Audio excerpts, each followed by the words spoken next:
this video, we're going to show you how to paint a wall like a pro. Painting a room in your house will give it a new look and feel, but there are a few things to keep in mind in order to achieve the best result. When painting interior rooms, you're going to need drop cloths, newspaper, block-it, and masking tape to protect your floor. You can also use masking film to protect the walls and also doors and windows. You're going to need a painter's tray, a roller, paint brushes, a painter's bucket, and also paint stirrers too to mix up the paint. You can use a paddle or you can use an electric one which connects to your drill.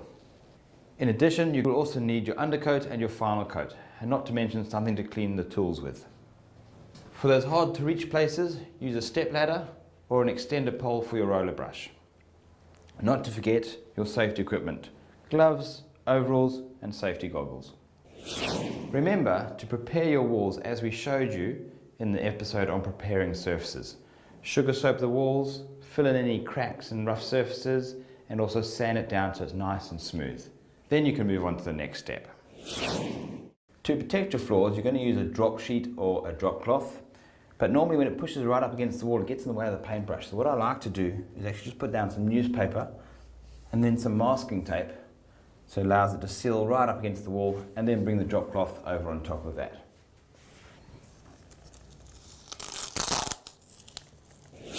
Once you've finished masking your floor, pull your drop cloth up. And now we're going to mask our fittings.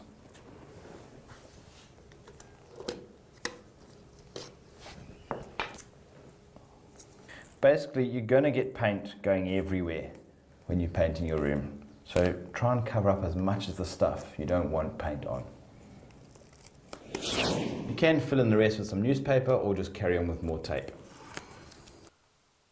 Finish off the rest of your fittings and then start on your doors, windows, corners, anything you don't want paint on. Now you'll see I've used block-it on the painted surfaces and masking tape on the cupboards, non-painted surfaces. The reason why is basically the block-it is a lot less adhesive, so it's not likely to pull your paint off when you remove the tape. Once you've finished masking up your wall, it's now time to mix your paint. We've got our undercoat here. Now as you can see, it's actually separated quite a bit. It's supposed to be white. So you can use a flat paddle to mix it up. Takes a while, you've got to mix it for about 5 minutes, or you can cheat and use one of these. These are much more fun. Just start it off slowly, otherwise it's going to spray paint everywhere.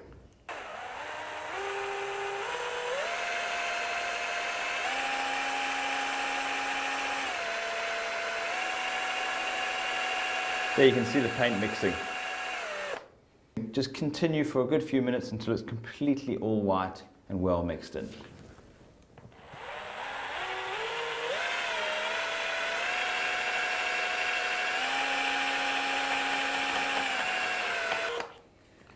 Once you've finished mixing your paint, you're now going to decant some into a painter's bucket.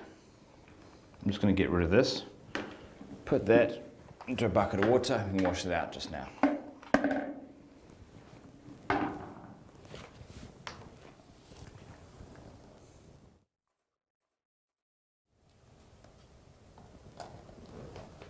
Any little mess like that, just give it a wipe up. The reason why is later on you'll find that all those drips end up going down over your instructions on the back of the can. It's quite awkward to read later on, trust me. When you're finished with the paint, make sure you put the lid back on. It just stops it from evaporating, drying out, and if you do bump it over, it's not going to make a big mess. An important step before you start painting a wall is cutting in. Now this is basically painting in the areas where you can't reach with a roller. For example, where two walls join on the edges of doors. Continue cutting in for the rest of the room.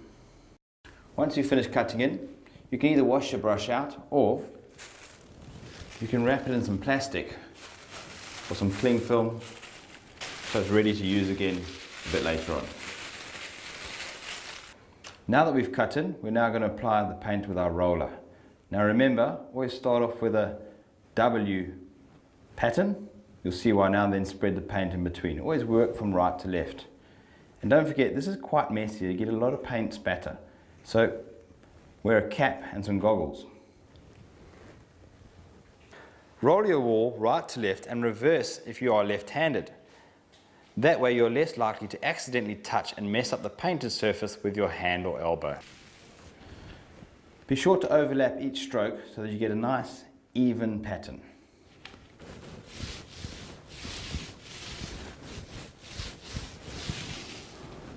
Don't forget to overlap over your cut-in lines.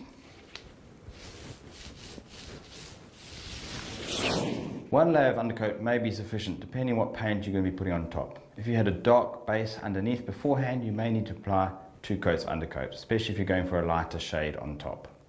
If you do notice any drips, fix them quickly while they're wet, otherwise you're going to have to sand them down later. Once your undercoat is dry and you've got enough coats on there, you can now apply your top coat. Same again, we're going to cut in all around the sides, around the doors, the windows and the fittings, and then we'll go on to our roller.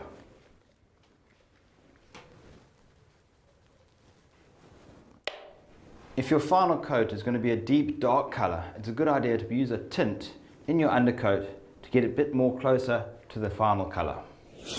Once you've finished cutting in, we're now going to use the roller again. Now remember, start off with a W pattern, going back over it, blending all the paint in. And remember, this can be quite messy, so put your cap on.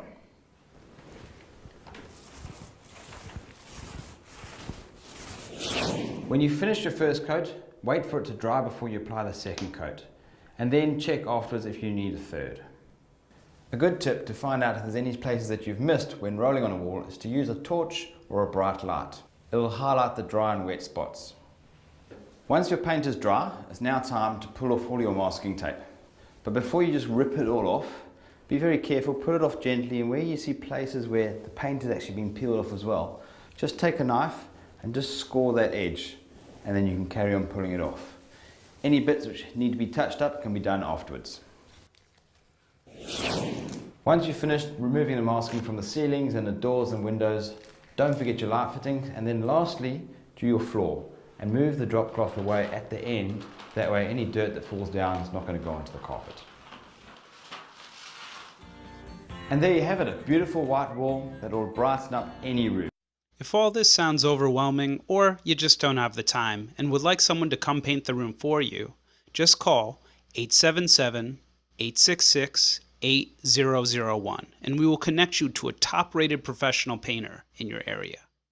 Thank you for watching. Give us a call.